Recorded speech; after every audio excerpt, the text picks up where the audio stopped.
Ko sem prišla v novo šolo, sem v spletni nabiralnik in na mobitel začela dobivati žaljiva sporočila od vrstnikov v šoli.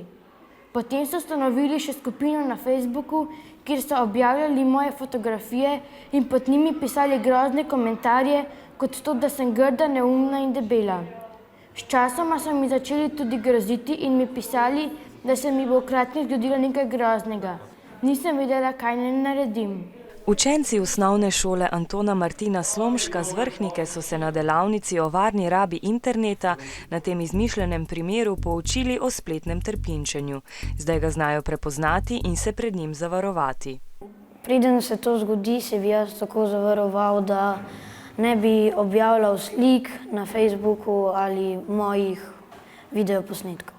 Ne rabiš toliko komentarjev, da če ga že daš, je naj bo pameten.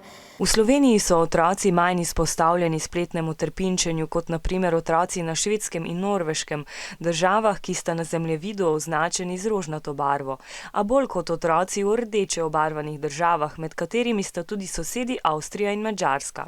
Spletno trpinčenje je kaznivo dejanje in o njem ne smemo molčati.